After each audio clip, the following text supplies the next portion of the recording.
Une excellente décision donc des Pays-Bas. Alors les Pays-Bas, ça fait partie de ces pays qui roulaient vraiment, on va dire, lentement. Ils étaient à 100 km/h et on va y revenir en fait dans une vidéo dédiée. Je vais vous dire en fait ce que j'en pense, c'est-à-dire que la vitesse, et je l'ai déjà expliqué, n'est pas en soi un combat. J'ai fait d'ailleurs un short en montrant des vidéos de route en Vendée.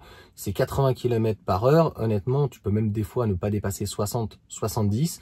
Pour quelle raison? La route est complètement dégradée, la route est défoncée, la route a été refaite avec des profilages. On me dit oui, mais c'est en attendant que la route elle doit être refaite. Non, ça fait 4 ans que c'est comme ça et on rebitume par-dessus, on rebitume quand il flotte, ça reste et ça stagne. Donc la sécurité, ce n'est pas que la vitesse. Bien sûr, il va y avoir l'alcool, bien sûr, il va y avoir la tension, bien sûr, il y a le fait d'avoir un véhicule récent, et ça, les gens ne comprennent pas que la sécurité, ça passe aussi par des normes.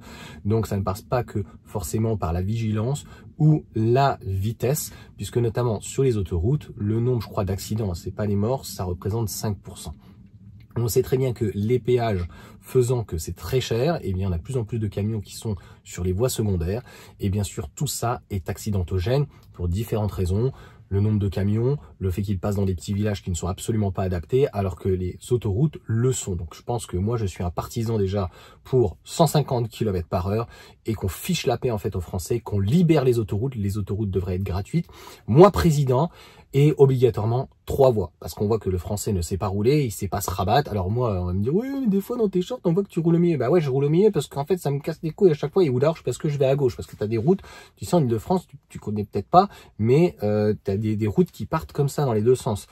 Donc pour aller à Versailles, pour aller dans le 95, aller 77, ou au fin fond de 78, bref, tu as plein de routes où tu as 3, 4, 5 des fois voies et qui se séparent. Donc obligatoirement, si tu vas à gauche, tu vas pas aller sur celle qui est complètement à l'extrême droite, tu vois. Il vaut mieux à l'extrême gauche, franchement, c'est tellement génial en ce moment, qu'est-ce qui se passe. Bref, donc cela étant dit, pour moi, la vitesse n'est pas un problème. Donc ils se sont rendus compte que c'était pas un problème et que finalement, et surtout nous, il faut bien comprendre que nous sommes l'Hexagone, nous sommes en plein pratiquement milieu.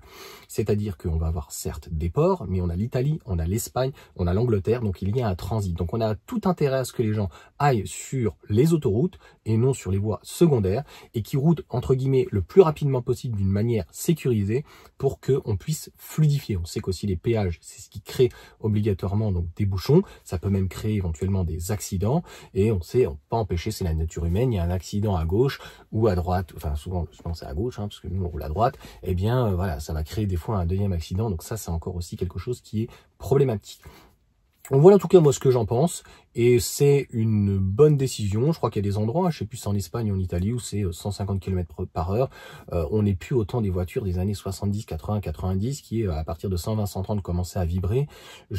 En fait, on ne devrait réduire la vitesse si vraiment il y avait une surconsommation, ce qui n'est pas le cas sur un véhicule thermique. Très concrètement, tu as une boîte 6, 7, 8, 9, tu as même des boîtes 10 rapports en boîte automatique.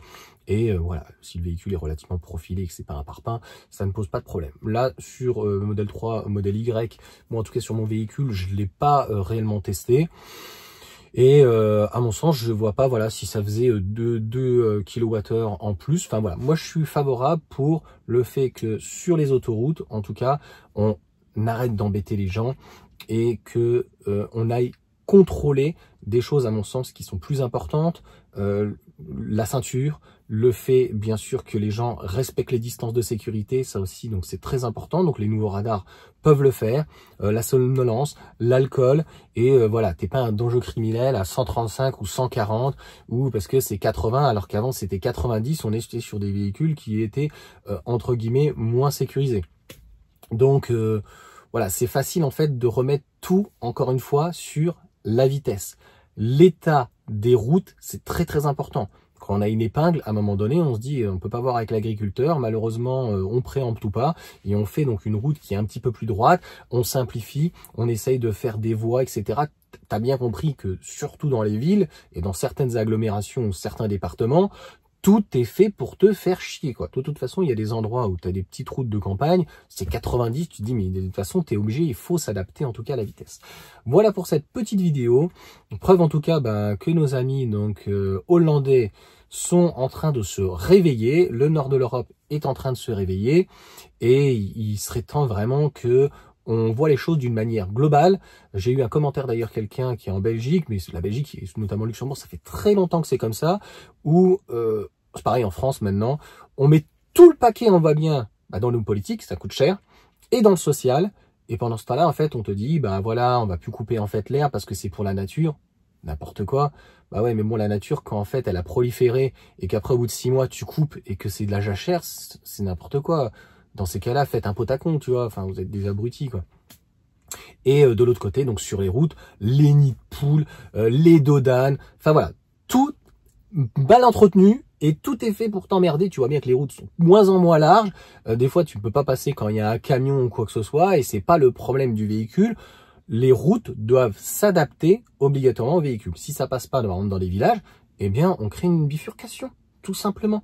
Voilà, simplifier les choses. L'État devrait être là pour simplifier, mais on a un réel problème aujourd'hui, contrairement aux États-Unis, où d'un côté, tu as l'État qui pompe tout, tu vois, c'est assisté, et de l'autre côté, il donne tout, toujours malheureusement de l'autre côté. Faisons pas de politique, on va me dire encore, oui, non, c'est juste en fait du bon sens, tu vois. Les gens qui travaillent, c'est les gens qui produisent pour le PIB. Donc qu'est-ce que tu vas leur casser les pieds, tu vois ce que je veux dire? Donc en fait, voilà, t'as envie de les mettre à pied, c'est ça? Ouais, mais ceux qui sont à pied, souvent... Bref, ciao à tous.